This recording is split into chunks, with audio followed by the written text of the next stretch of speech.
It is just a huge, huge honor to have Ginger Price come over today. And her buddy, Brandy Schweitzer, who is named after my favorite song, Brandy. She's a fine girl. We should play it on the deal. But when I got out of school in 87, I want to tell you the story how I became to idolize you. So I never believed in group practice with employees because I always thought I grew up in franchises where Sonic Drive-In, my dad had Sonic Drive-In franchise where Sonic wanted each store to be owned and operated by an owner. And they had a relationship. And so I never believed that it was a great business model to have other locations where everybody was an employee with no skin in the game. And I still believe that to this day.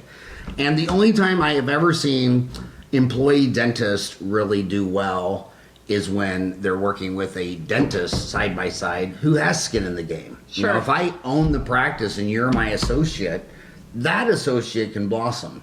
But if it's just like three employees in a dental office, I've never really seen that to be viable. And Wall Street agrees with me because not one of them could go public on NASDAQ. Not a chance. But so what I did, and I should go back to it. I don't know why I got away from it, but what I would do is I'd realize they were associates and they got in a comfort zone. They were making good money. They were comfortable. So what I would do is I would go to a place and a new sprawling center on the suburbs, and I'd rent like 2,000 square feet, and the landlord would say, okay, I want $10 a square foot a month for 3 years. And I'd say, I'll tell you what, I'll do $20 a square foot for 5 years, but you do the build out because you built this 16-acre Safeway, Albertsons, whatever. So what it would cost me to do it, you could do it for half with your subs. So they said fine. Then I go over to remember Healthco. Oh yeah. So I go to Healthco. I'd load the whole thing up with equipment. I said I want all the latest, greatest. Here it all is, but I'm not going to give you a penny. It's going to be a 5-year lease to own. So the last payment, then I owned. So then I would go to my office and I would get rid of the junior varsity, like the receptionist you weren't sure about keeping, the hygienist you weren't so excited about, the assistant. I'd sacrifice the bottom 10% and I put him in this office. Then I'd go out and I'd look for a hungry, humble, intellectually curious, someone that's motivated in dentistry, but for just some reason just never pulled the wrist trigger. Maybe they had more I don't know, they just didn't no happen. Background in it or whatever. And I found this my first one I did was Teresa Murphy, and I put her in there. I paid her 25% of what the office collected, and after just 2 years I took that 2 monthly payments down and I took it to the SBA loan. At the time it was Valley National Bank, then I think it turned into Union Bank or Nations Bank, and now it's Chase Bank. And I showed him the number, and Darlene Winger said, man, that's awesome. So she approved the SBA loan. Wow. So one day I walked in there and I said, well, here's your check for last month, but if you sign here, this whole baby's yours. Here's a monthly payment of 24 years. She said, son of a gun. She signed. She's so excited. And I used to do that because that's what I believe. I believe that it's called a turnkey. I mean, they do it in a franchise. They do it in all kinds of things. And that was a really sweet deal. I think the better business model would be to find a piece of real estate. Mm-hmm. So you'd own the land and building. So then when you sold the practice, they'd sign the SBA loan, but then they'd sign a 10-year lease that goes up with the Consumer's Price Index. So then at the end of 10 years, then you'd own a freestanding land and building. That's what Rick Kirshner of Comfort Dental has done 350 times. So he has 350. That's what McDonald's is. That's McDonald's, what Kroc did. Yeah, McDonald's has nothing to do with hamburgers. It's a real estate company. They will go buy the land, the building, put in the guts, whatever that costs. It's more expensive in Manhattan than Abilene, Kansas. Whatever it costs, that's a franchise fee. So you come in and give them the franchise fee. So now they have no money in the land and building, and then they sign a lease. And so McDonald's every month has 40,000 paid off real estate buildings, sending them a paycheck. And that's why when everybody was screaming, well, your food's unhealthy and you need to have healthier food and there's too much sugar, their response was all day breakfast. We don't even give a shit about the food. I mean, if you want that's our response to eat healthier. We're going to give you an Egg McMuffin at midnight. But it's a real estate business. But anyway, back to Teresa Murphy. Every time I ever talked to her, she'd always say, I wonder what Ginger Price does. Ginger Price, Ginger Price, Ginger Price. You were her idol, her role model. So then I started poking my nose and checking into you, and you've been my role model and idol since 1987. Thank you. You're a pioneer in so many ways. So thanks for coming over the house. Sorry I did all the talking for the first minute. Well, I didn't even start my timer, so we'll start it now. So let me read your bio. Ginger Price is a cosmetic dentist in Phoenix, Arizona since 1984. And by the way, I practice in her backyard. She is a legend in Phoenix, Arizona. She has been recognized as one of the best cosmetic dentists in the area, and accolades come not only from her patients, but also from her peers. In addition, she has consistently featured in newspapers, magazines, radios, and televisions. That's because you're beautiful. See, I have a face for radio. They'll only let me on the radio, not anything TV. A Phoenix native, Dr. Ginger Price earned her doctorate in dentistry from the prestigious Loma Linda University. What makes her the best cosmetic dentist in the area is the fact that she also studied fine arts in college. Her talent and background in fine arts give her a unique perspective, which she uses to enhance all the services she provides. Ginger Price is also able to combine her talent and passion so that it benefits all of her patients. Dental patients appreciate the fact that she continually updates her skills by investing in continuing education.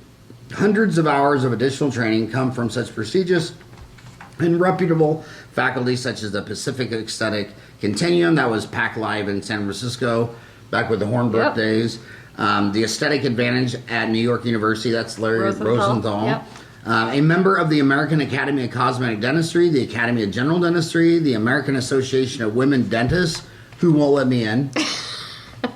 And the American Orthodontic Society, the American Dental Association, the Phoenix Chamber of Commerce. Dr. Price also a dedicated mentor at the Coy Center in Seattle. You've been crushing it your whole life, and I love that. I want to start off in left field. We just had 2 dental schools in the Valley. 56 dental schools just graduated 6,000 kids last week.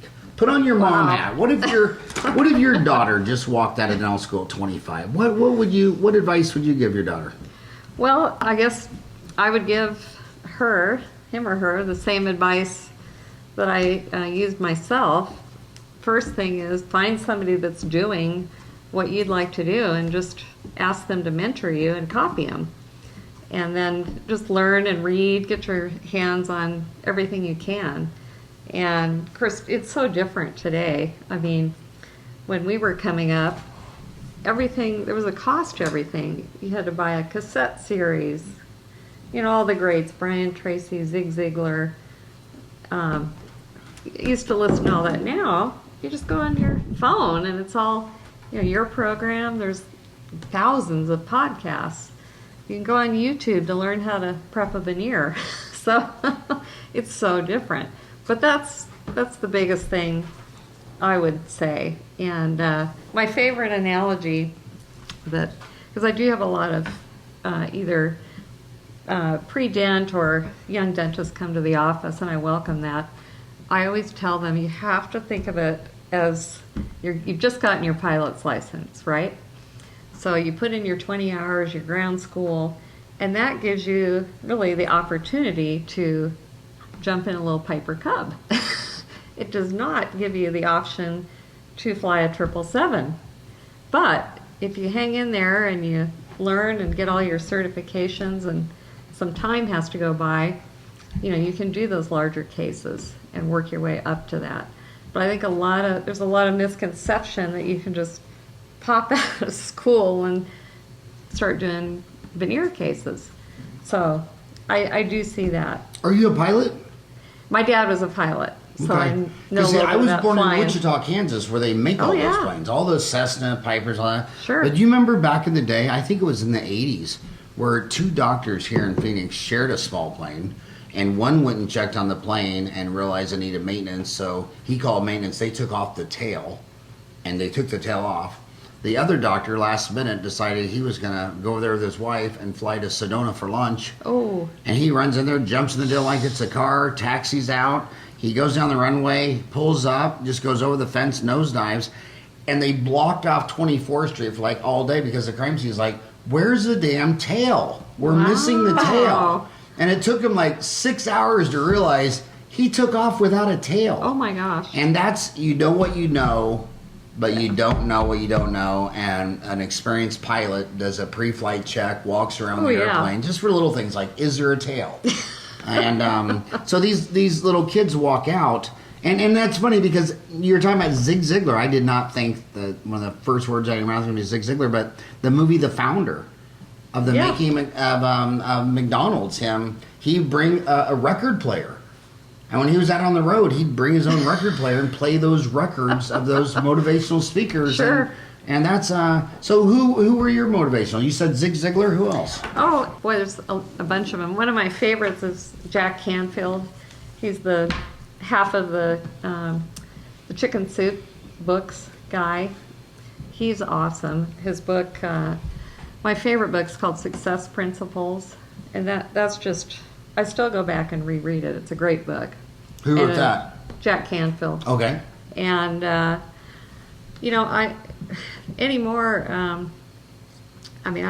a huge reader. I hear you talk about that on your podcast. And I grew up with that because my dad was a family physician, So, yeah, there's my library. Yeah. I've read every one of them books times 2. And that's why I love my homies so much, because if you spend the night with all your friends and families, if they're dentists, physician, or lawyers, they have over 100 nonfiction books. Yeah. And they're just smart people. Sure. And if they're not dentists, they're not lawyers, they're not physicians, they got 50 Shades of Grey and People magazine. Sure. And then the conversation from there goes forward of just a bunch of talking about stuff they know nothing about. Sure. But god dang it, when you're hanging out with dentists, they know so much about, just everything. I know dentists that know more about Civil War history than they do dentistry. They're just readers. Sure. And all leaders are readers. Exactly. Yeah, that is amazing. So, my 30-day dental MBA that I did back in 98, Yes. that was because I had bought Tony Robbins' 30-day personal power. Uh-huh. And Ryan, do you remember that? So my garage, I've never parked a car in my garage my whole life because I was a wrestler in high school, so it was a full professional wrestling mat. Our wrestling mat was custom made in Pennsylvania. It was like $5,000. And we used to work out there, and we'd play Tony Robbins' Personal Power. That was 1998. How old were you in 98, Ryan? 5 years old.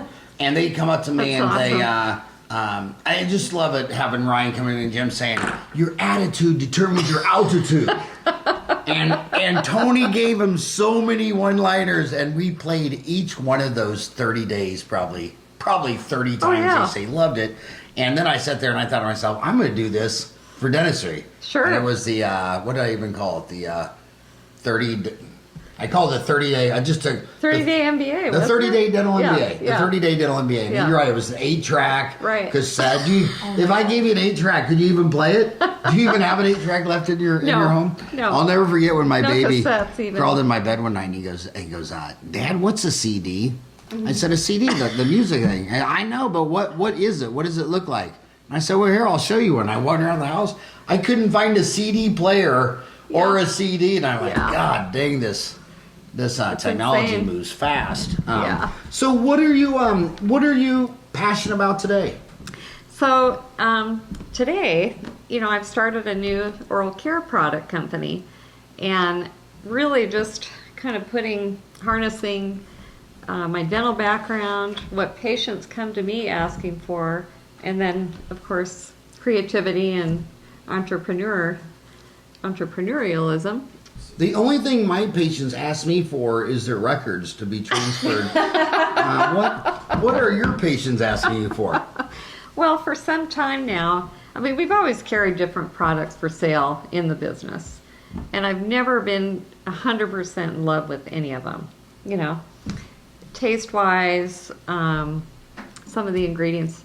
Then I've noticed a shift, probably the last at least 7 years, maybe longer, where there's a group of people wanting to get away from fluoride. So no matter what our science brains say, these people they don't want to use it. Well, you So know, that's been you know what my interesting. science brain says that is okay. So my two older sisters are Catholic nuns, right? Yes. You think I could give them a 1-day seminar and they'd be Hindu or Buddhist? No. Yeah. So I'm your doctor. Right. I don't care about your race, your religion, your ethnicity. I'm here to help you. So Sure. if you believe fluoride is toxic, even though you tell me you love everything natural, and fluoride was made naturally in supernovas exploding. So it starts off with hydrogen, and the gravity gets so much that the hydrogen convert into helium, and that's the sun.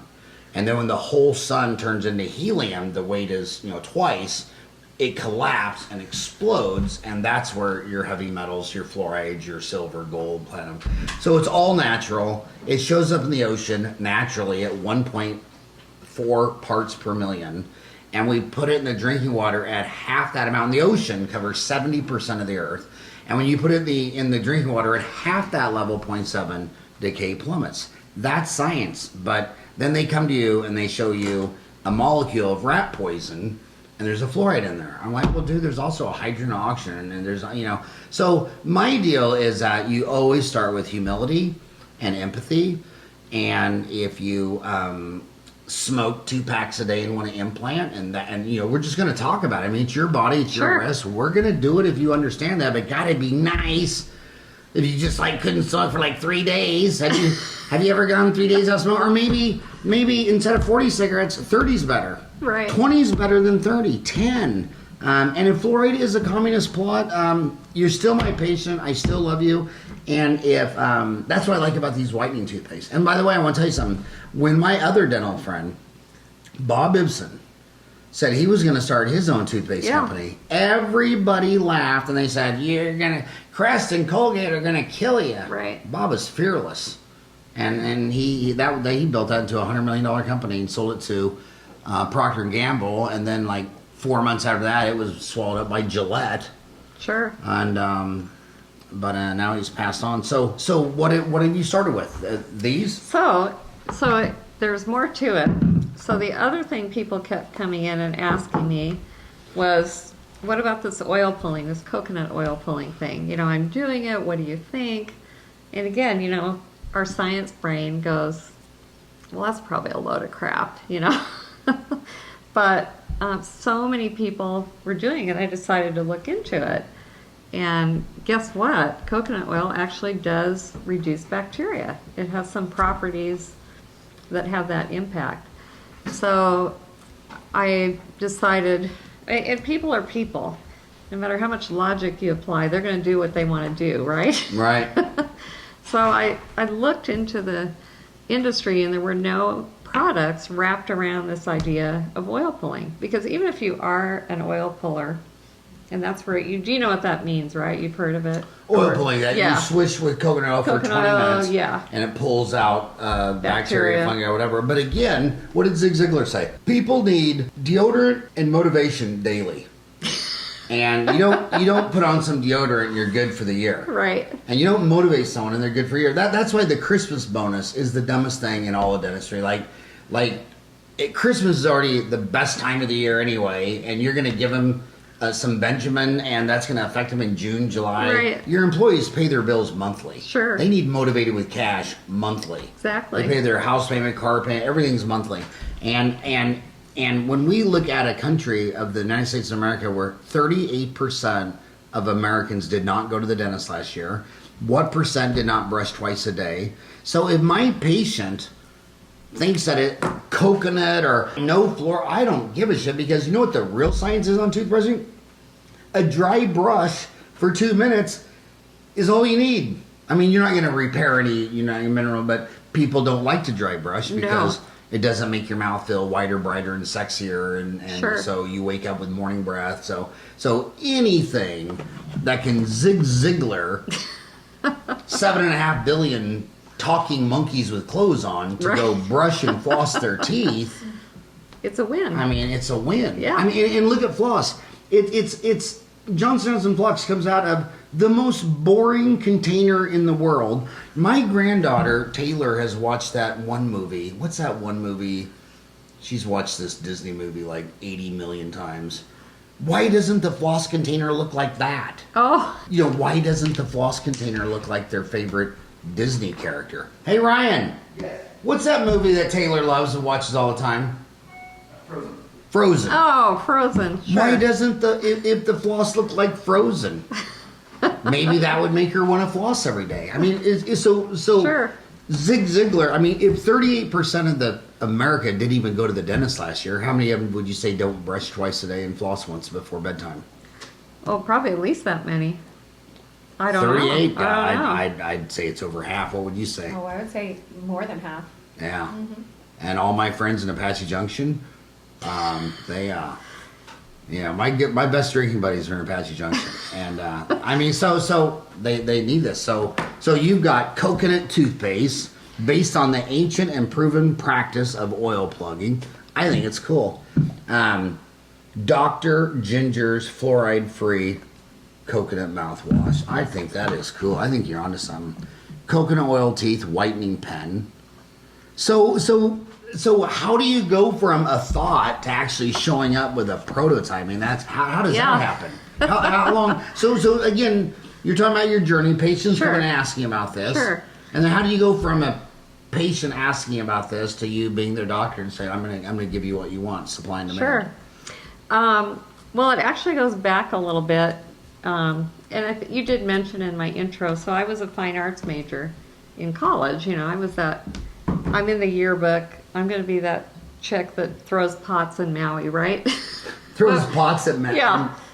Clay. Clay pots in Maui. Yeah, not the other kind. So my dad, being a doctor, of course, it's unspoken you're going to go to college, but so I'm the fine arts major, and he kept going, all right, when are you going to get a real major? This isn't going anywhere. So he's getting his teeth straightened when I was a junior in college, and he goes, why don't you go to dental school? You're good with your hands, you can do the school. So I thought, well, it might be kind of cool. So that's how I got in it. But Now, do you have other siblings? I have a younger sister. And what'd she do? She's been an entrepreneur, and right now she's involved in the care of the aging population. She's in that whole industry in Minnesota. Yeah. Oh, Yeah. Minnesota. Yeah. So, and she started out. She has a associate nursing degree, so she kind of went that route. But both healthcare, Yeah. So anyhow, so a lot of what you do as a dentist, clearly, it's forced for someone with my personality type, And when my son started ASU, he went into industrial design. What a great school! The best Love university. ASU. 3 of my 4 boys That's awesome. fell off the road and went to NAU in Flagstaff. Aw. Only one of my 4 boys followed dad to He's ASU. a Sun Devil. Yeah. So back to ASU. So anyhow, I go to the orientation, and he was industrial design, which is Herberger School.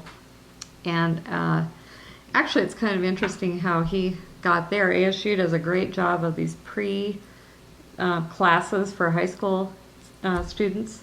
So he did this design primer where every week for 5 weeks you're in a different design discipline. You get to visit a real firm and do a project. So industrial design, he hit that week. He was like, "Oh, this is it. It's you get to draw, but it's computers. You're building products because he likes to make stuff." So anyhow, I go to this orientation, and the dean was talking about the arts and don't let anybody tell you this isn't important.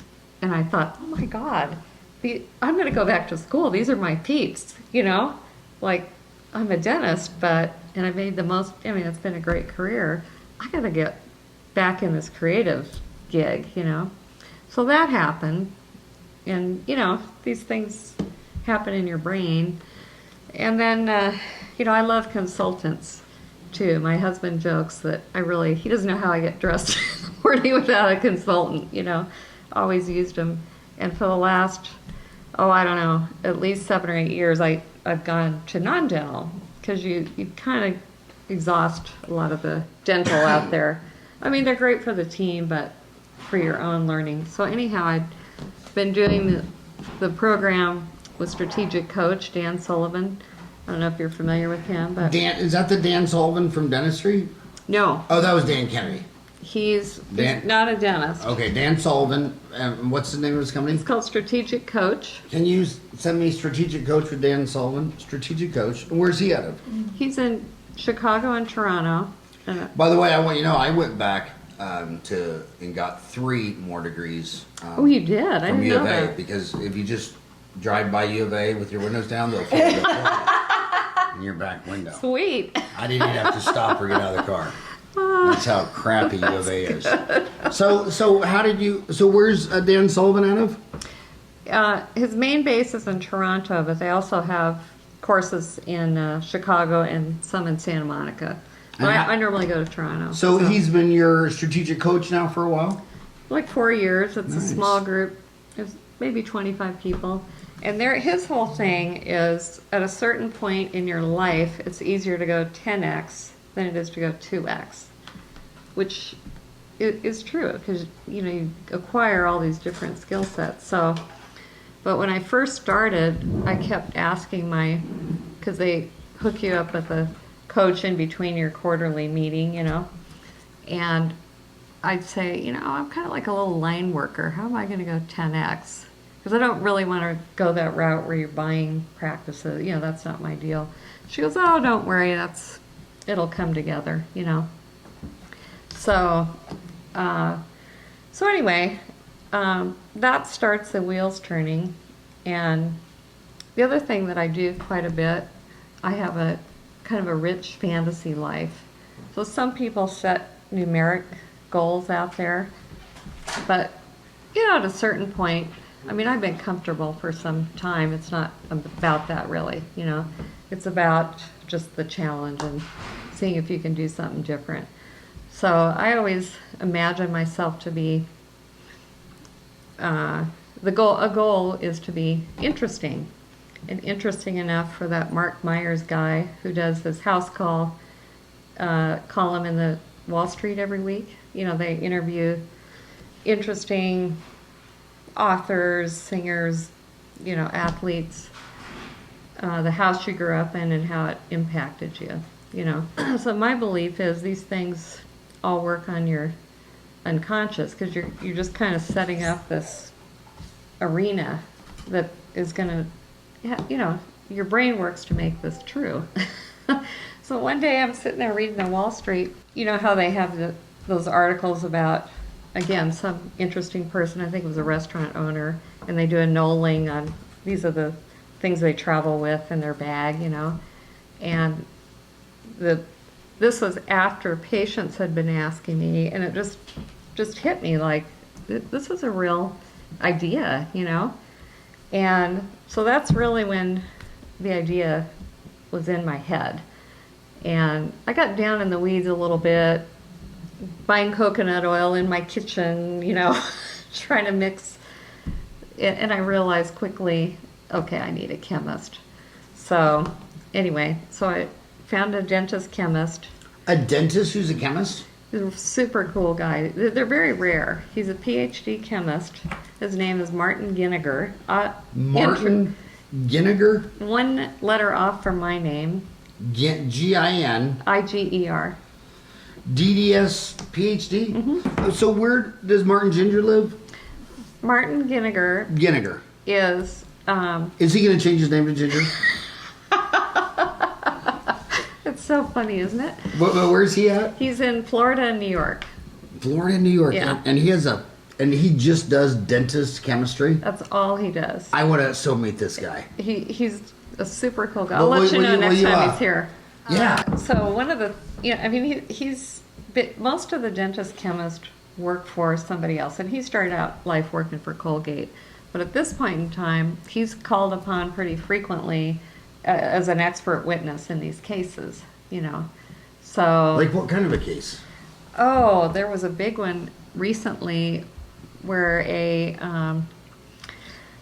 was between one of those mouth rinses that a periodontist developed, and I can't remember it's so complex. Somebody bought the formula, but then tweaked it so they thought they could use it without paying, one of those so it's a kind of- patent violation. They're patent violations, formulas, all that So stuff. so you found Martin, I Yeah. assume on the internet. On the internet, yeah. Just Google searching. Yep. And emailed him. He called me within an hour. I had a non-disclosure agreement the next day, and had some samples a couple weeks later. So you made him sign an NDA? It's a mutual NDA. Yeah. See, I won't sign one. I've heard you say that. No, Yeah. I refuse to sign one. Yeah. I mean, number one, 99% of all patents never generate enough money to pay for the patent. Every single person that asked me to sign an NDA the first year, I get legal fees, this, that. You're starting to start a legal relationship. None of their ideas ever works out, and no one's ever came up to me and told me an idea.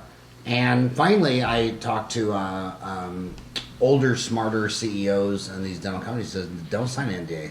If you're already starting the lawyer again, there's 1 million attorneys, and it's a slippery slope. So if you don't want to tell me, don't tell me. But I tell people when they want to have me sign an NDA, and I say, well, you know what? Be counterintuitive, because it's a 99% chance it'll never work. I would go on Dental Town and tell the whole freaking world. I mean, the way I look at it is, look at McDonald's. They get the best intersection on Main Street and First Street. They sell a hamburger, fry, and a Coke. They have a drive-thru because 60% of Americans are too fat and lazy to get out of their car. What's the secret recipe? But only Wendy's has been able to compete, Burger King, In-N-Out, Sonic. I mean, so it's never the flathead like, oh, I wish I would have thought of that. Dude, it's never that. Right. It's always operations and logistics, Oh, yeah. Getting up every day and doing the 10-mile march all day, every day, decade after decade after decade after decade. And they always think it's an idea. Your idea is so full of shit. And the shittiest idea behind a master executioner will get it done. I mean, think how many crappy products are at Walmart. Yeah. How many products at Walmart you wouldn't even put in your basket, it was free? But they're making it, they're marketing it, they're distributing it, there's a big market. I mean, like, look at this product. If you just got 1% of Americans to use this, holy moly. If you got 1% of the planet. So then he designed the chemistry for all this? Uh-huh. Yep. And then you own the patent, so you hired him, so you own the intellectual property? Right. Are you the sole owner right now? I'm the sole owner of the patent. He actually has a small percentage of the company because he's really been huge guiding me through, the mixing and filling companies, and there's a lot to figure out. You know why I'm asking you these questions? Why? I have no idea. Just Mark Cuban asked him on Shark Tank. So I figured if Mark Shark Cuban Tank. asked the question, if there's a reason. I don't know. I'm not smart enough. So then how far along on the journey? How far along was it from idea to this stage? Where are you at in the game now? How long did it take? Where are you at now? So from the time I connected with Dr. Ginniger, it was about 9 months before we had actual product. That's moving fast. Yeah. So good for you. So my son did all the branding and packaging. So he's actually a part owner too. So Your son's which is a part cool. owner? Yeah. That is awesome. He's 5%. He wanted 10. I said no, 5 is good. So how many children did you have? Just one. Just one? And what's his name and how old's Reed. he? Reed? Yeah. So did you name after Omar Reed? No. It's funny. That never occurred to me. My dad's middle name is Reed. Well, just whenever you're on a dental program, say it was Omar Reed. Okay. Because he's from Phoenix. I love Omar. I know. He's you should a rock tell star. Omar. You should just send him a card and say, Omar, I named my son after you, and you never acknowledged it one time. And all this. So he'd probably believe it and feel bad. I misspelled it, but hey. So how'd you spell his name? R-E-I-D. Oh, R-E-I-D. Yeah. And why did you spell it R-E-I-D instead of R-E-I-D? Well, it was my dad's middle name. It's actually a Scottish surname that my parents gave, or my grandparents gave my dad because it was an old friend, And America has a lot to owe to Scots. It was 1776 when two different 32-year-old Scots, one wrote the Declaration of Independence, Free People, one wrote Adam Smith, The Wealth of Nations, Free Markets, and all America was the first time free people collided with free markets. And it was a thermonuclear economic explosion that where a quarter of a millennium later, America has 5% of the world's population, and out of a $79 trillion economy, they got 19 trillion of it. And when I'm in Scotland, I went to where their monuments to these guys, and it's but the joke on Scottish people, which is true, I'm sorry to throw you under your breast because I'm a superior Irishman. No, I'm And you're- Irish. Oh, you're Irish. I'm and not Scottish? Scotch. Oh, your dad was. No, The it name was just a friend's Well, name. the biggest joke in Scotland is that copper wire was invented when two Scots were fighting over a penny. Yeah. And those dentists in Scotland, just like their reputation, they are more focused on overhead than any country's dentist yeah. I've ever seen. It is something in their culture, economics. Yeah. It's in Adam the gene Smith. pool. It is. My husband's got a fair amount of Scotch in him. Oh yeah. Yeah. Yeah. So now where are you at now? Yeah. So Who's making that? Is that who's? So Where's it made? It's mixed and filled in Minnesota. A company called DMC. DMC. Diversified Manufacturing. So that's their gig. They do mixing and filling, and they actually do formulating and that. But And how did you find them? What did through Dr. Ginniger. Ginniger recommend them? DMC Yeah, it's a huge outfit. So in Minnesota. Mm-hmm. Minneapolis, St. Paul. out just outside, like Newport, just outside of Minneapolis. My sister's convent is in Lake Elmo. Oh, no kidding. Have you ever been there? I don't think so. My sister You- lives you- in you can't- Rochester, Minnesota. You can't make this up, but it's true. One time when I went to visit my sister, I dropped down 100 degrees. I think I left here and it was like 89 and got there and Wow. it was like minus 11. That's But I crazy. dropped 100 degrees Wow. Fahrenheit Yeah. going to visit my sister. So what's the marketing distribution plan? How are you gonna? Yeah, so of course we started selling in the dental practice, and patients love it. So that was, and we can sell wholesale to other dental practices. So anybody that wants to do that can get a hold of us, But then through reading a book, that reading stuff, I just happened on a biography of the guy who started the Kind Bar. Have you ever heard of that guy? The Kind Bar. The Kind Bar. It's the clear wrapping that has all the whole nuts in it. It must be a health food thing. Yeah. And I don't eat any health food. You've If it's never not bad stumbled for onto you, it. I've never eaten it. Okay. But anyway, it's called the Kind Bar. The Kind Bar. Yeah. And there's a book on marketing Yeah, this? so a new book had come out just about him and how he got the company started. So in that book, he talked about this natural product expo. And, if you have a natural product, this is kind of where you have to go. So I looked that up, and it's in Anaheim every year. So we had a booth there this past March. It's really hard to get into because first they scrutinize your product, and then the thing is sold out for months ahead. Anyway, we got in, and that has blown everything up. So it's been really exciting. So Well, there are some rule of thumbs on natural products. Like I think the ingredient, they always go to the ingredients. So here's your pure water coconut oil, hydrated silica, glycerin, xylitol, Irish moss, sodium, cocoa sulfate, aloe vera juice, titanium dioxide, natural mint flavor. We left out fluoride, triclosan, artificial sweeteners. Find all of our products at gingerprice.com. So did any distribution pick you up at this Anaheim? yes. So as a matter of fact, and it's just, this last 90 days, it's just been like a nuclear explosion.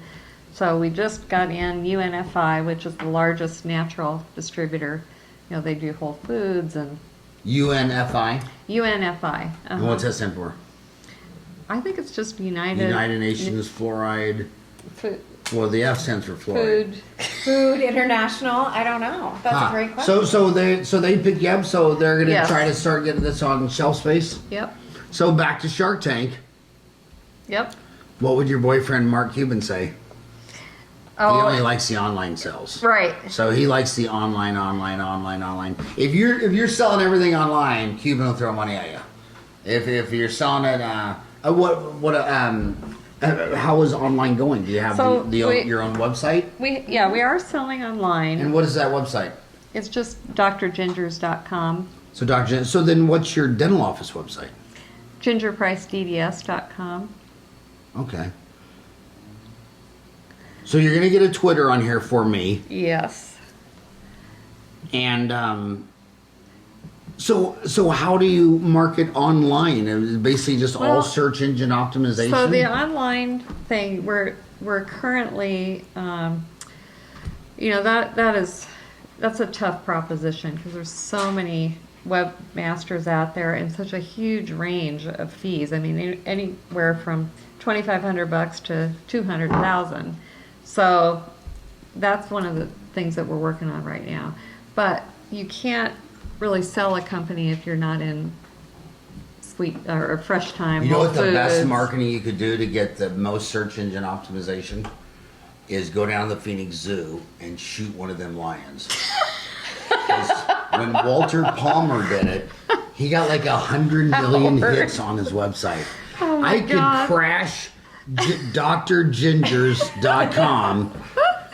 I'm so glad I came here today. I'll have Ryan drive you down this road because my car's not working very well, so I'll have Ryan to actually be the driver. Oh, sure, yeah. But have you thought about shooting an animal at the We're, Phoenix Zoo? Howard, we are cruelty free at Dr. Ginger's. Oh, you're cruelty Gotta free. say. Well, what would be? That'd be against the brand. That'd be so- against the brand. Yeah. Well, I think all natural's got to be. I mean, again, you just when you're 20 years old and you're piss and vinegar, you're trying to change the world.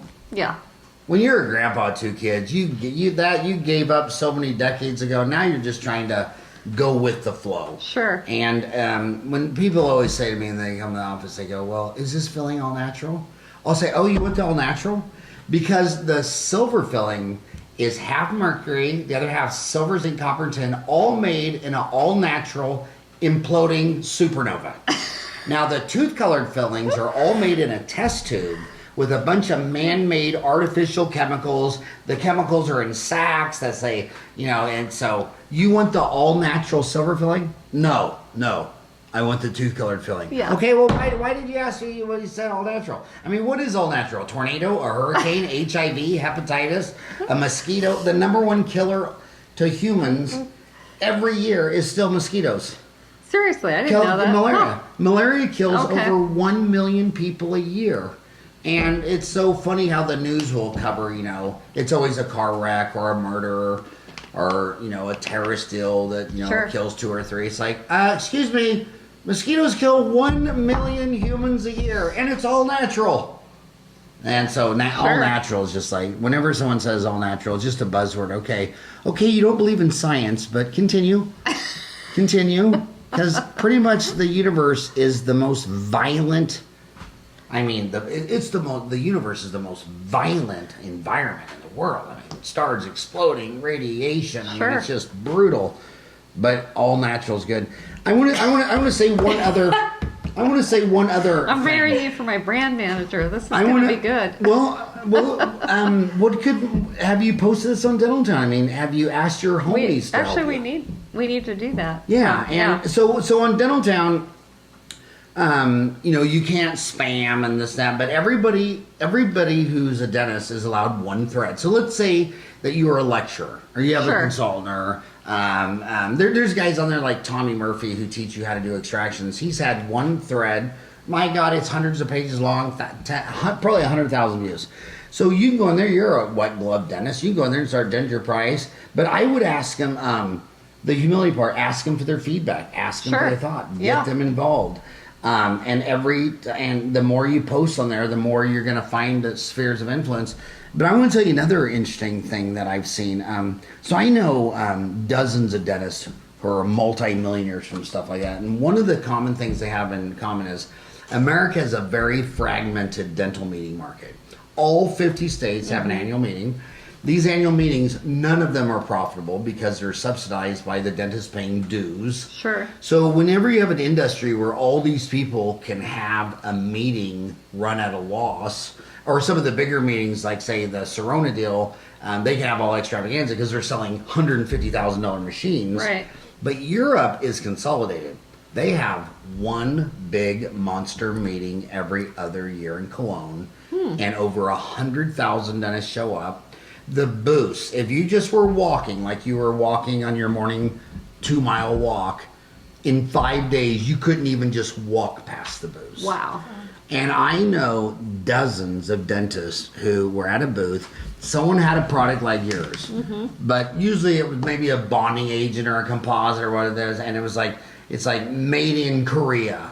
And the Koreans there, and you say, "You selling this in North America?" And they say no, and they say, "Okay, I'll buy the U.S. distribution rights for North America for $1 if I meet the minimum sales of what." And then this North Korean guy will say, "Okay, well, if you sell $100,000 of this a year, I will give you exclusive North American distribution rights for in perpetuity if you jump over that $100,000 sale number." And then they'll come back here. They'll send it to like Gordon at CRA, or they'll send it to Michael Miller Reality or their dental school, and sometimes it's like no good and it's over. Sure. But you only lost $1. Sometimes like really good, but again, if you just got 1% of the bonding market, if you just got 2% of it, and now they were dentists. But now, all that product from Korea goes to their dental office, and then from there it goes on to Patterson, Shine, Benco, Burkhardt, and they just make a cut, whatever that may be. And I mean, some of the biggest brand. And you know who also did that? My roommate in Creighton. His dad was a gazillionaire. He came to Creighton with a Ferrari because at the end of World War II. When so many people were there, he was in Japan, he was in Okinawa, but he noticed this ballpoint pen, and he said he wasn't leaving until he found out where this thing was made. Found the actual guy who made the ballpoint pen Really? that he had never seen, bought the U.S. distribution rights from him for $1, and then every Bic pen that came into this country came through his dad. Wow. He got a cut on every one of these big pens. I don't know how long it was. That was Creighton. That was 80, 83. There's probably not alive. There probably no longer is a big pen. It's probably all Flint. But you know what I mean? So I would get a booth at the next IDF meeting in Cologne where 100,000 dentists, because like just say that this just takes off in like say Romania. Sure. Or Indonesia or Philippines. I mean, you know, there's just so that's a good meeting to go to for two reasons. Because number one, from the vacation, the Roman Empire was like 5780 to 680. Cologne, Germany was its furthest northern outpost.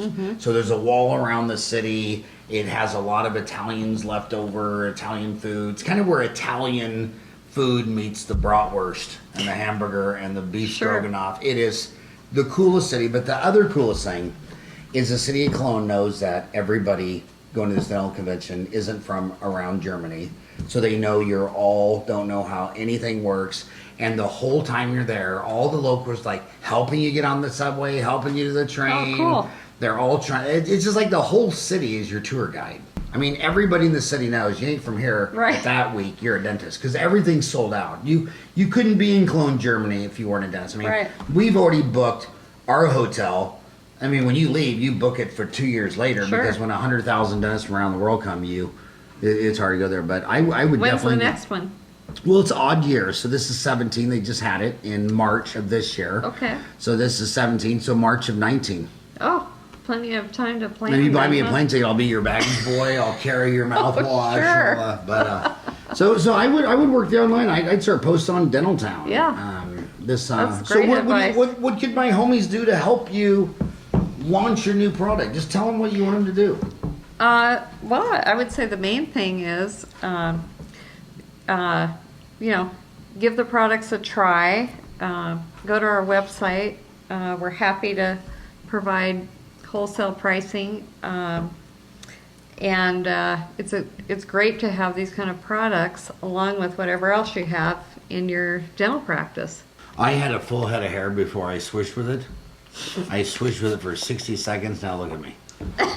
Was that the We coconut oil? have to do your live So- sampling. So your name's Ginger. So is there ginger in it? Interesting you say that. We had a small percentage of people that were confused by that. In Yeah. fact, we're redoing the packaging a little bit so it's more clear that there's no ginger in it. So. Because that would be a bad thing?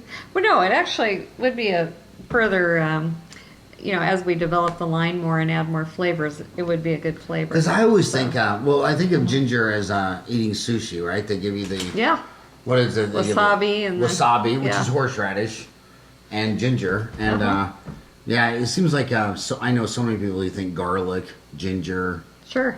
horseradish, all Sure. really good stuff for you. Exactly. Yeah. So what else do you want to talk about? What else do you want to talk about? Come over here, Brandy. She's been working together for 25 years. No. No, she's been in dentistry 25 years. She's been in dentistry 25 years. We've been working together, 5 years? About 3.5. Okay. It must seem like so much longer. So where were you born and raised? Ohio, Columbus, Ohio. Columbus, Ohio. Yes. And my gosh, there were some cool business things I saw I've been in Columbus, Ohio, lectured several times. One was the coolest restaurant ever. You know how those water towers were built for water's 8 pounds a gallon. But a lot of those water towers, they've gone to pumps and other things. And so this water tower was done. Some entrepreneur bought it, cut out a window all the way around it, put it in an elevator because the water towers are always put on the highest area, and made a bar called the Water Tower. Oh, seriously? And That's drinks cool. are when you go to like a steakhouse, the margin on food is single digit. Right. The margin on drinks is 80%. If you go there and everybody has water and iced tea, they're not too excited. Right. So that was cool. And then another one I saw was one of the most amazing restaurants. I think I ate there with Sally McKenzie. A lot of the Catholic churches have gone bankrupt or closed down. Yeah. And this guy bought a Catholic church and turned it into a restaurant. I think he called it the Refractory. Refectory. Mm-hmm. So you've been there. I have been there. You've been there. It's very nice. Is that not a brilliant idea? And it's very classic, very quaint. Mm-hmm. And I didn't, being raised Catholic, I didn't think it was sacrilegious or anything. I just thought it was just damn cool. But it's amazing how everybody can drive by some blight in their neighborhood, an abandoned building, an abandoned church. But an entrepreneur always sees something that no one else sees. Sure. And so what do you do what have you been doing in dentistry for 25 years? All front office. So I don't do any of the assisting or anything like that, but all front office. Treatment planning is what I love the most. All front office. So I love the treatment planning. I mean, in Dr. Price's practice here, we do a lot of the full mouth cases. So I love that. When we have the patient come in and we go through everything and give them the PowerPoint and just do that smile design for them. I love putting that all together, working with the patients, following up, everything front office, greeting patients, talking on the phone to new patients, bringing them in, making them feel welcome. Anything I can do on the front end to help out. You know, it's so funny because you're the dry hand up front, she's the wet hand in the back, and the only dentists who crush it get an A in the dry hand. And they could be horrible wet hands, doesn't matter. They could be the best wet hands in the world, but no dry hand, they don't get off. I mean, So true. you know, so in a nutshell, here's the only problem I see in dentistry. Is that we know for a fact that 3 new customer opportunities have to call your office before your front desk. I mean, she's named after a piece of furniture, can convert one of those 3 to come in. And then we have to have 3 people come in, each needing a cavity. Well, I'm not talking about veneers and implants, and I'm talking about a freaking cavity. 3 people have to come in for a cavity before one gets drilled, filled, and billed. So then you go back and say, and then the guy said, and then you say, what's wrong with your practice? Oh, it's always Obama, the Putin, the economy, the Federal Reserve. It's never the man in the mirror. And then you go backtrack and you say, well, I believe this. 3 people come in the cavity, the United States does 38%, does 1/3. I firmly believe one person will never get it done because people are batshit crazy. I'm convinced I'm the normalest person alive on Earth. Oh, we're in trouble then. So one will never get it done. Yeah. But the other offices, they'll get the guy in the middle to do it. So they get 2 out of 3 when the market gets 1 out of 3. And then that 3 people call for 1 convert, you can get that to 2 to convert. So if you sit there, 3 people called and you got 2 in, now we have 6 people, and if you can get 2 out of 3 to do it, now you did 4 fillings. So you just went from a practice collecting $650 to a $2 million practice. And we're talking about cavities. So then what happens at the back door? It's the reverse funnel. So you sit there and your hygienist cleans 8 people, but only 6 of them scheduled for the next cleaning. So you just lost 20% out of the gate. And then when those 6 come in, one had to reschedule. No one ever called her back. There's another one gone. And they just keep falling off, so that by the time the average American dentist gets to 5,000 charts, only 1,000 have been in the last time in 24 months. And what does he say to me? Howard, what bonding agent do you use? I mean, imagine a fireman couldn't put out 2 out of 3 fires asking me what type of water I use. What type of hose do you? Who cares, buddy? Put some water on that fire. So and then we look at the online CE, and if it talks about the soft stuff, no one will watch it. Yep. But if you put something on there about root canals, and it turns into Dental Town turns into dental porn, and it'll get 10,000 views. But I have always wanted to find a treatment plan coordinator, someone who just focuses on the front to build an online C course. We're here in Ahwatukee. You could come down and give your presentation at Dental Town.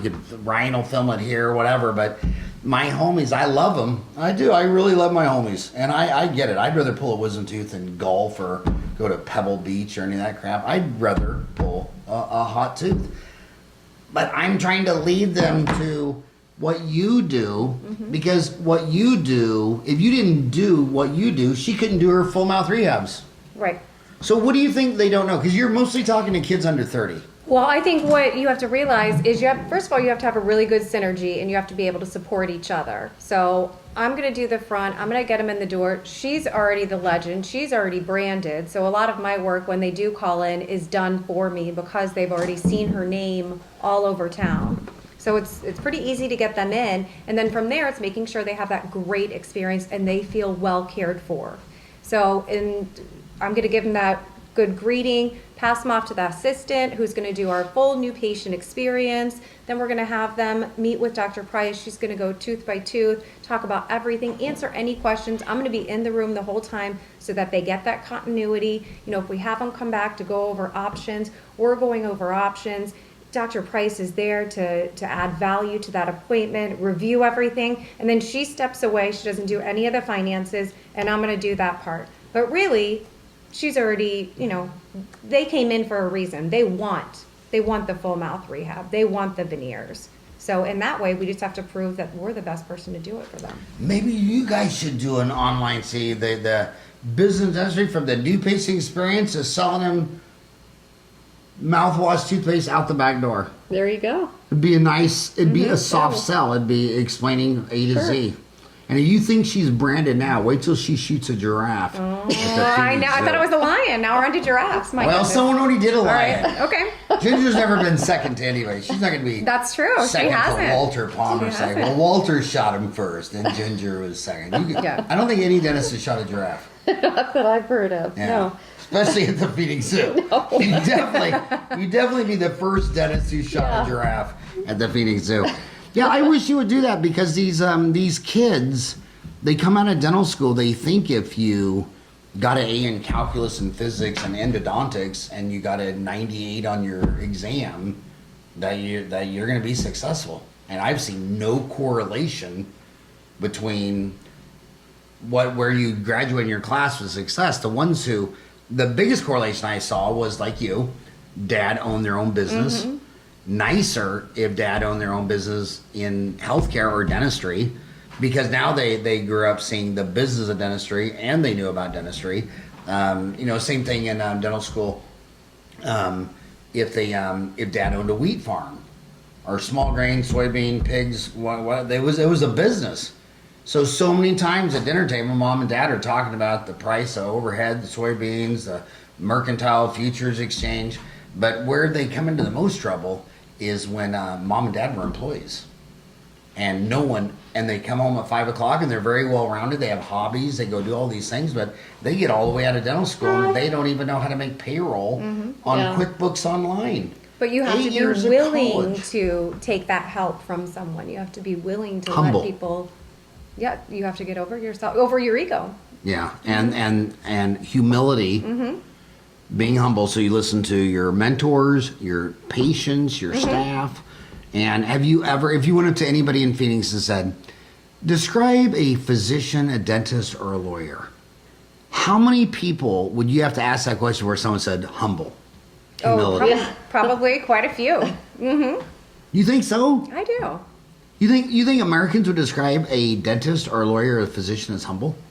Well, I thought you said how many do I have to ask before somebody says that. Oh, yeah. How many would you I have was to like, I'd ask? have to ask a lot of people because that wouldn't be the first thing out of When their I'm sitting next to a stranger in an airplane, I'll say, I'm just going to ask you a random question. You don't have to answer it. Just a random question. If you could describe a lawyer in 3 words, what would it be? And it's usually arrogant, liar, Cheat.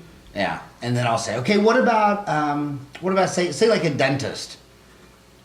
Same, arrogant, know-it-all, condescending, talk down.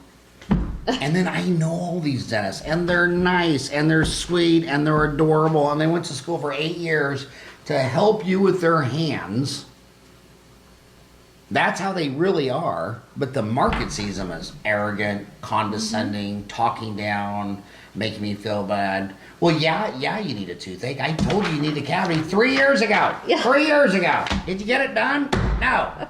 Now you walk in my door without an appointment and what do you want me to do? Stop the train and give you a goddamn root canal. Yeah.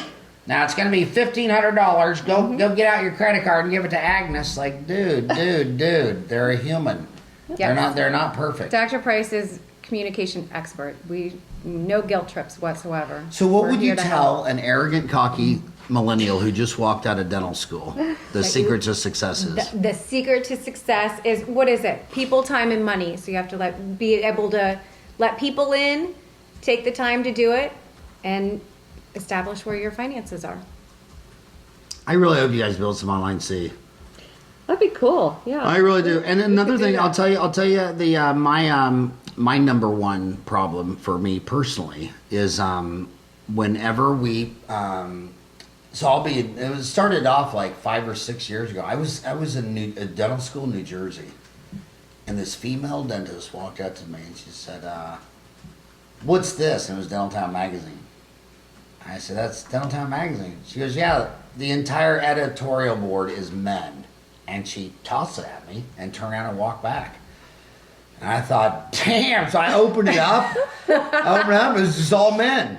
So I call my deal and they go, "Howard, we're well aware of that." You go, "You know how hard it is to find a woman dentist?" I mean, because if you're a man dentist at the evening, you can go do all this stuff because your wife is taking care of all your stuff, even though your wife is a dentist. Mm-hmm. And it has been hard. And my number one complaint on this podcast, how come every time you interview someone, if it's a dentist, it's a man, and if it's a woman, it's a consultant or a hygienist or treatment plan? And so those girls, we have the data on Dental Town. We know who you are. You may be anonymous on the deal, but we have 2 full-time people because we don't want press, journalists, New York Times. This is a private property. Dental Town is not a government agency. You don't have freedom of speech on Dental Town. Dental Town's private property. I'm the only owner. You're in my house. I know who you are, but I allow them to be anonymous, even though it's the most controversial thing on Dental Town, because there has to be a place to ask a stupid question. Sure. And lots of people aren't going to go show a messed up root canal if everybody knows, oh, that was by Ginger Price, and here's her address, and here, especially if you're a specialist. Oh, yeah. And endodontists can't show. What if all of his referrals find out he's the guy on Dental Town posting all these perf cases? So there got to be a place to ask a stupid question. But I put up an article by a woman, and the women are all clicking into it. So that dental school is half women, and young 25-year-old women want women role models. Mm-hmm. They don't want grandpas. Right. No one, so they want to know, how did you do it? Sure. Mm-hmm. And by the way, so I'm going to ask you that. We've already gone over, we're in the triple overtime, but a very controversial. So you're living in a country where there's never been a woman president. Right. Only 5% of the Fortune 500 are women. Is it different being, when women graduate in dental school, are they going into an all-male profession? Is it a man's world in dentistry, or is it really not? Are those barriers gone from the people like you who broke it? Truthfully, because we're on Dentistry Uncensored. We're on Dentistry Uncensored. As much as things have changed, nothing has really changed. However, that's why I carved out my own niche or my own spot because I didn't want to go toe to toe because it still is really a male dominated field, you know. But I'm okay with that. What does that mean, though? That it's still not dominated well. How do I explain that? Here, Ryan, get her a Well- beer. Get her a shot at Fireball. Let's loosen her up a little bit. I want her to just let it out. Here, pretend you just had a shot of whiskey. Whiskey. Well, I'll give an example. Recently, this was a couple of years ago, I was invited to be a part of this study club, you know, and teach. And I've done teaching before. This is veneers, you know. And so, and it was actually through a lab that I was sending a lot of units to. So they make me do a audit weekend. You know, they don't want to pay you anything. And then, actually it was 2 weekends. And then when it really came down to it, they didn't really want me, they just wanted me on the list. They didn't really want me doing anything. It was pretty interesting. And which So- lab was that? If you don't want to say anything, just right now. I'm just curious. Because I'm just wondering if it's local or national. Or... No. So, so anyhow, so there's little things like that. And another time, because that lab was actually sold, and another outfit started a new lab, and they were going to do this model where you go and take a course and it's free, but you have to send X number of cases to them, and each city is going to have a study club, and you get a percentage, blah blah blah.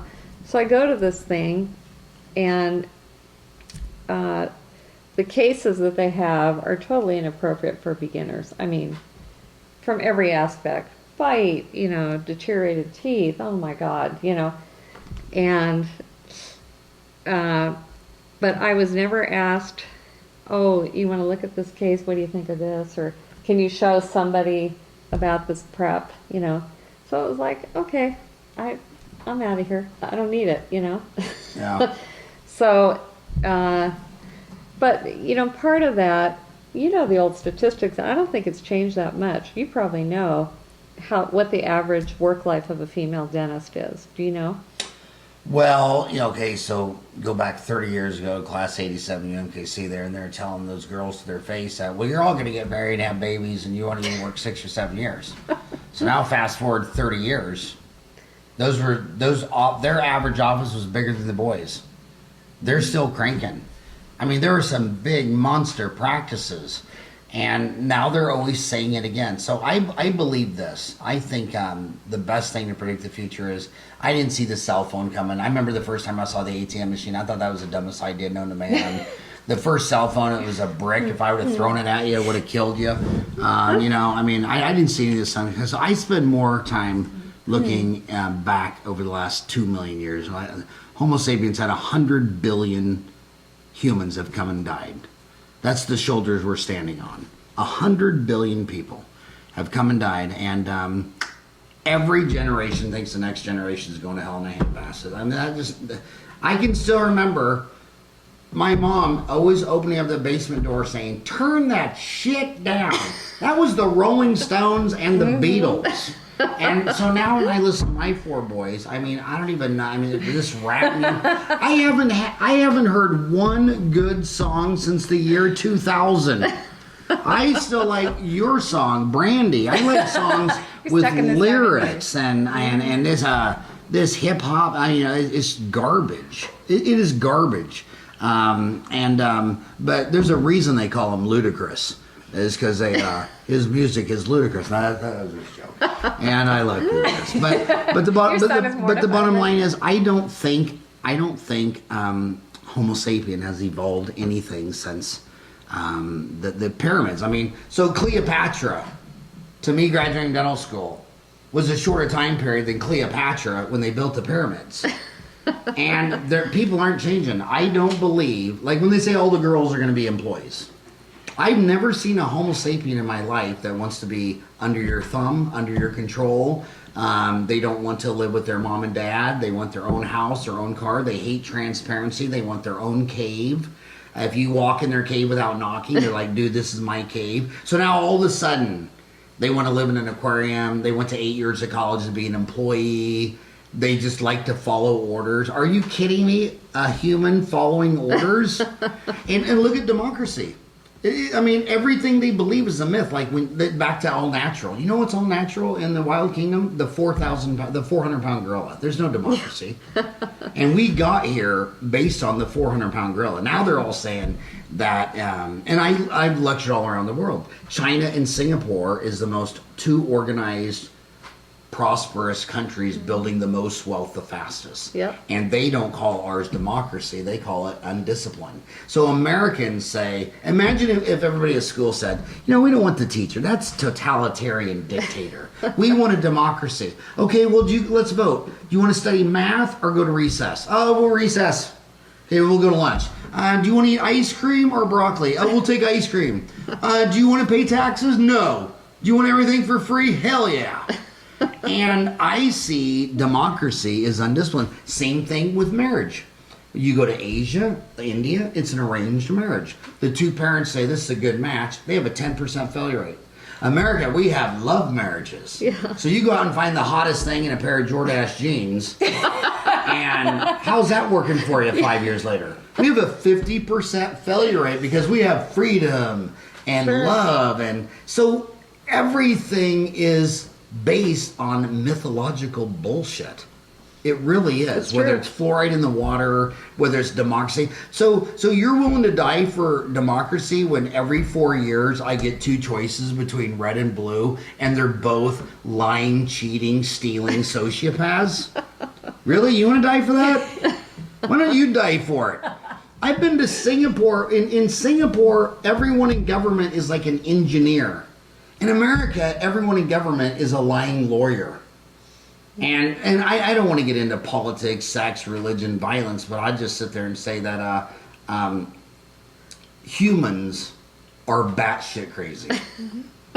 They're completely batshit crazy. That's true. And you need, if you master the human, you master why they didn't need Delta Dental to buy an $800 iPhone. How many people walk in with a brand new $800 iPhone, then tell you, well, I don't have money for a filling? Oh, she can make them realize that they need a filling. So Steve Jobs made you think. I mean, he sued Samsung because they copied the rounded angle, and he said that was intellectual property of the iPhone. I mean, it's all insane. Really, a rounded corner? Pretty sure they had tables with rounded corners in the Roman Empire and in Egypt.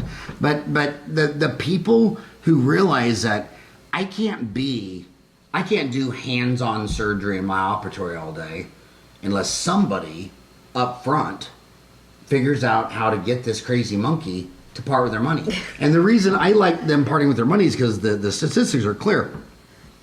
All humans spend more money than they make every month until they die. So if they're going to spend all their money, my goal is, why don't we get you to spend it on health and the oral systemic link as opposed to, because when they run out of money, then they'll say, well, we can't go to Macayo's tonight. We're going to go home and eat Kraft dinner and rice-a-roni. Or, well, I was going to get the new iPhone 7, but I just dumped $800 at the dentist for 3 fillings. So I'm just going to have to get it next month. Or maybe I'll get it for my birthday. Or maybe Christmas. But they're like I say, the humans are, when you go to the zoo, the human is the only animal wearing clothes. And all the other animals are natural, and the human is the crazy one. And I think that what you're doing is you're serving 1/4 of the market who thinks fluoride is a communist plot. It's toxic. It's found in rat poison. Coconut oil is better. Artificial ingredients are. And by the way, I want to say one thing about the food chain. When you're 54 and you start looking at this obesity epidemic, you know, when we were little, food was 30% of your disposable income. And through successful farming, manufacturing, agriculture, now food is only 10%. So this whole problem is from our generation's success in farming. Yeah. I mean, we took the cost down from 30% to 10%. You know, government taxes didn't go from 30% to 10%. No. Healthcare didn't go from 30% to 10%. I mean, the farmers kicked ass and took names. So now we have to deal with the problems from their success, which is called in economics the law of unintended consequences. Every time you make a move, you don't realize what chain reaction this could set off. Sure. So you made food 2/3 cheaper, which the supply and demand means there has to be 3 times as much food for 1/3 the price. And so now we have to deal with, okay, well now everybody can afford. Like when I was little, I'm not making this up. When I was little, when I was 10 years old, and I was working my dad's Sonic, and you'd see a station wagon pull up, and a couple Catholics with 5 kids eating hamburgers, I'd stand and think, what do they do for money? How could you afford? Because when we were little, I mean, taking your family to Sandy's or Sonic, you were the rich. Now the poor's homie in Phoenix can go buy cheeseburgers, fries, and Cokes anywhere. Sure. So that was the same thing with airplanes. I didn't know anybody who got on TWA or Eastern or Braniff. That's Sure. what rich people did, or they worked for a big, rich Fortune 500 company. And those guys used to get on the plane. Everybody was wearing a suit and tie. Yeah, It was like you're going to church. Now Southwest Airlines got it so people from Apache Junction can fly. With or without a shower. That's an inside joke. Apache Junction. That's our Apache Junction. running thread. It's a true story. Apache Junction. Every time they find a meth lab, the policemen never find it. The fire department always find it. It always catches fire and burns down. The running joke is that in Arizona, the fire departments will close down 3 meth labs for everyone. The police will. They're always in Apache Junction. And the thing I like the most about Apache Junction is the Renaissance Festival. And they always have the Renaissance Festival out there, and you can't tell the Renaissance actors from the locals. It's like they all kind of blend in together. But seriously, thank you for being. Can I ask you one last overtime question? And we have to You do have our to live switch. sample. Okay, you know? we'll do our live sample. What Let's is the do live it. sample? Let's do it. Well, this is the coconut oil mouthwash. So just a little swish and spit. And And how your long feedback. do you recommend the swish? Well, for this purpose, you can do it 10-15 seconds. Normally, it's 1 to 2 minutes. So it's one way to keep them quiet. It isn't is. It's about the only way, right? You know something's wrong with you when your own mother used to tell me all the time, Howie, if I taped your mouth shut, you'd fart to death. I think, damn, that's my mom. Isn't she supposed to love me the most? And one last question. What did you think, though? I think it tastes great. Okay.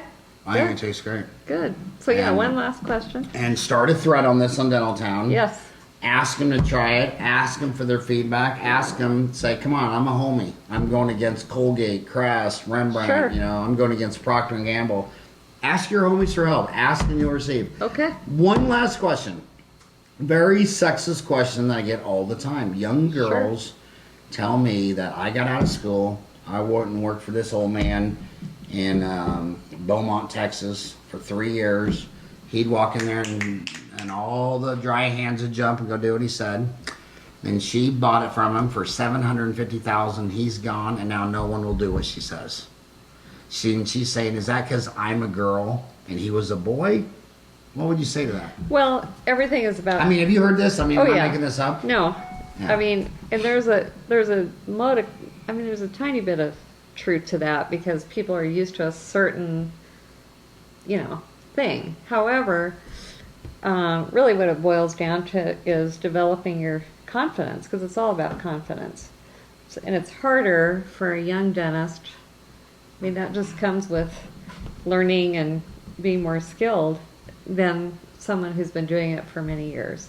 So- How can a 25-year-old woman dentist speed up her leadership development? Well, I would say a lot of the things that we talked about in the beginning, learning, the Dental Town stuff is great. I would get a mentor in that town or wherever you could find one and just try to learn as much as you can, Do you think her mentor should be a female? Do you think leadership skills in this day and age are a little different than men than women? I mean, I would say, well, Not a lot of it goes back to, you talk about this all the time. I mean, we're in a people business. Young dentists are so focused on the tech of it. Oh, I know what to do. I know this tooth needs a crown. Let me explain what a crown is. Instead of realizing you have to connect with that person before you can ever start talking about a dental procedure. So that gets left out a lot. So, those are the things that have always helped me. It's about people. It is all about people, isn't it?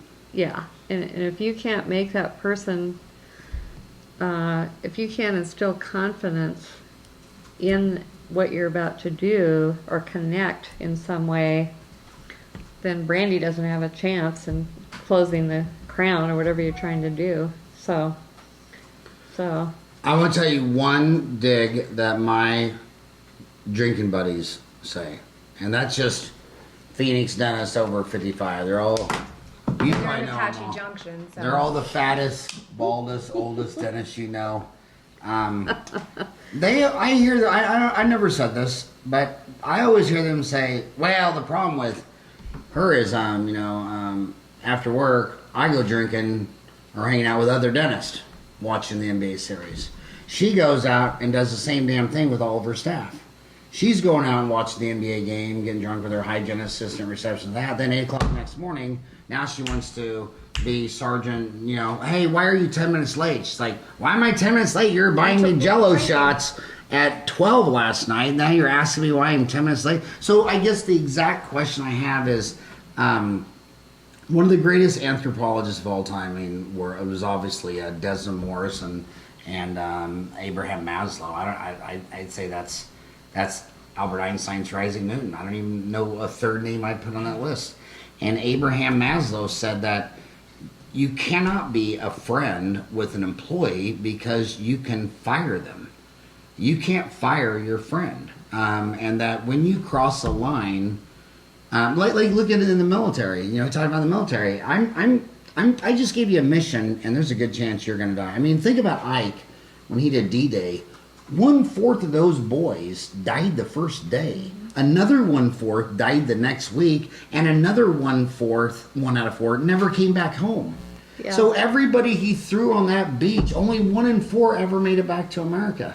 So the bottom line is, could Ike be friends with his infantry? Can you be friends with someone that you're going to throw out of a boat in front of a machine gun? Can you be friends with your staff? This is my specific question. Can you be friends with your staff? And do you think young female dentists cross that line with their staff or get too close as opposed to males? Well, it's a fine line. But so there's a difference between camaraderie and being able to check in with somebody, hey, how's the plans for the honeymoon coming? And probably going out, like you say, with the Jell-O shots and when's the last time you smoked pot with your staff?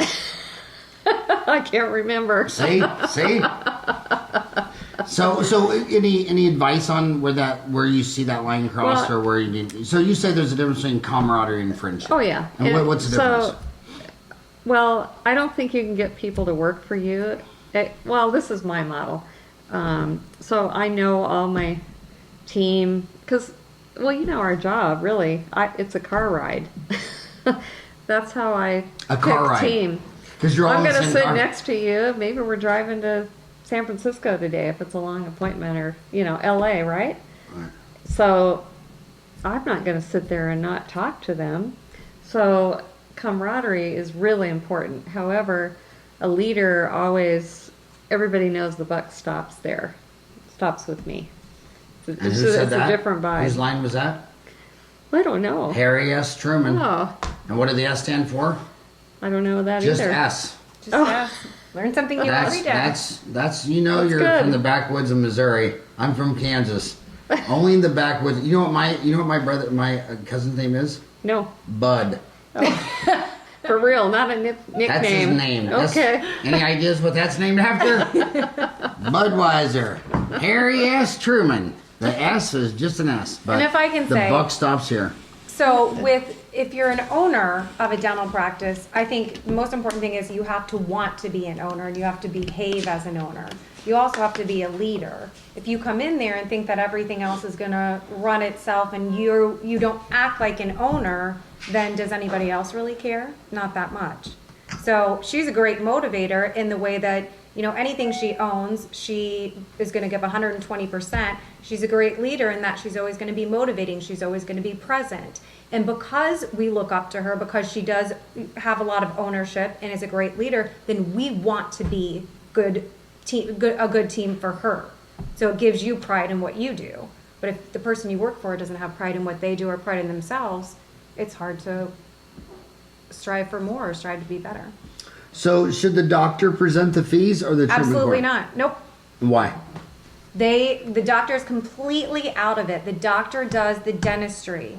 You didn't graduate from finance school, you graduated from dental school. You start talking about money, number one, the patient wants to negotiate with the doctor. Oh, come on, doc, come on. We just had this great conversation. Surely you can do better. I've never had a patient ask me for a deal where I didn't say yes. Exactly. And my assistant Why you're not allowed to talk knocks money? my teeth out. Yeah. Well, so many times, like I have a problem in Guadalupe because someone will come in and they have this amazing case.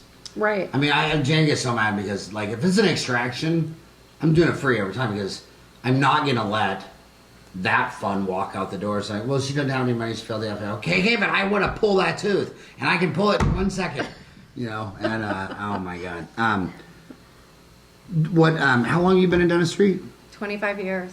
What if she's saying, I'm setting up a de novo. I'm going back to my town, I'm setting up scratch. Any practice management software you'd lean towards? Oh, Dentrix. You like Dentrix? Mm-hmm. Well, I just think they're up and coming. I mean, I think, Soft Dent was Kodak, it's phasing out. EagleSoft has limitations, and I just think Dentrix is more widely accepted because it is also, when you are bringing on people or hiring people, a lot of people do know the Dentrix software, so that does make it easier with new employees knowing the software. How many employees in your car? 12. 12. So do you do a morning huddle or not? Normally, yeah. So you believe in the morning huddle? Yeah. Mm-hmm. And how long is that usually? It's really short. We don't go through each patient. We go through where opportunities are or if something special is going on with somebody. So. But how long? 5 short? minutes. 5 minutes. Yeah. Okay. What do you say? Mm-hmm. 5, And- 10 minutes and at the most. last- Everyone should be there and be ready to go. How what often time do you to have start. a staff meeting? We're bad on staff meetings. In theory, once a month, but they're usually quarterly. Yeah. No, but this is why Dentistry Uncensored, just because a lot of people just say the answer to the thing you're supposed to say, like, yeah, we have a morning huddle every morning, but I know lots of offices that do $1 million a year that don't have morning huddles. So I mean, there's proof that you can do with or without, and it's only 5 minutes. And staff Especially if meetings, you've got new people that are, a new team member, the morning huddle is more valuable. okay. Yeah, And just to then- get everybody there and give a let's go team. I think there's a lot of value in that. And then last question, what's your best return on investment for marketing if you're trying to attract and acquire new patients? Currently or ever? Currently. It's probably, well, everybody's goes to the internet now, but I would say the TV show is still, it has The such a... TV show? Yeah, the infomercial Your that I infomercial? run, yeah. How many of those do you have? Well, I've been doing them 11 or 12 years, so we do a new one every 3 or 4 years. This last one was done. How many do you have now? We just run one. We shelved the old ones, Why don't you email me that Okay. and I'll start your thread. Okay. I'll start your Great. thread and I'll upload the YouTube video. Because on YouTube, what's really cool is on Dental Town, you can take a YouTube and then you share. It shows a link. Yeah. But the next button over is embed. You click embed and it's got the code for the video. So then you go to Dental Town and when you go to make a post, there's a little YouTube icon. You click the YouTube icon, drop the embed. Now your YouTube video is in You got Dental that? Town. We can replay this, right? I can replay that. So let's do that. Let's Okay. send it. We'll put it at the end of this podcast, and Sure. then I'll start the thread, and then you'll say Howard told me to come on and tell you about that. So then they're Okay. not thinking it's spamming or whatever. Right. And Okay. I guarantee you, not 1/10% of all the dentists alive today have ever done a television infomercial. Again, a pioneer. That is amazing. So, tell us about that journey and how that worked. Well, and I'm the person that went to the admin office and dropped speech the second I got in dental school. So I had to really work on that from, just joining a little breakfast club and having the confidence to stand up and say literally your name and what you do. So so again, anything you can do like that. So where did you film the infomercial? Well, the one that's running currently was filmed in San Diego with Randy Alvarez. Oh, okay, Randy Alvarez. So how long? So you went to Randy Alvarez, and how long of a segment are you putting on the TV? Is it? It's a half hour. 30 minutes. So usually when you go to Randy Alvarez, he does what, a 30-minute, a 3-minute, a minute, or didn't he give you a couple different? He can do whatever you want. He usually does some little videos that you can email to people, that kind of thing. Like tell me about. So you went out to Randy Alvarez, and what's his company called? Is it just Randy It's Alvarez? wellnesshour.com. TheWellnessHour.com. Yeah. And my other, my favorite orthodontist, Anne-Marie Gorsica. I can't ever say her name. Gorsica. I'm so sorry, Anne-Marie. I actually, in high school, when I had that lecture on Polish last names, I gym class that day. Gorsica. By the way, I gotta tell you, I only got one D in my life, and it was in Spanish. And San Martin told my mother I was linguistically retarded. And then my piano teacher fired me. She said Howie couldn't carry a tune in a lunch pail. And then I tried out for the Chippendales, and they wouldn't even let me dance. They said the pole was not made of titanium. And so you went out to the Wellness Hour with Randy Alvarez. Yep. And Anne-Marie Gorsica has gone out there like 2 or 3 times. Yeah. So then you take that 30-minute show, and then you call, what, Cox Cable? Well, they actually buy the time for you. Oh, Wellness Hour buys the yeah, time? Yeah, that's part of they get a little something for Yeah, it. But so they do know, distribution. Yeah. And how often are you running that? It's just running, twice a week right now? On the weekends, it goes right after the morning news one day, and then after the evening news one day, so you try to capture that. And you track new patients' conversions from that? Absolutely. Absolutely. And has it been a return on investment? I feel like it has. Well, we actually have patients that come in and they say, I've been watching the show for the last 6 years, and here I am. I knew I was going to come here, and I just wasn't ready, So, and then when they come in, they feel like they already know you. Yeah. And so you're already over a big hurdle. Much easier conversion.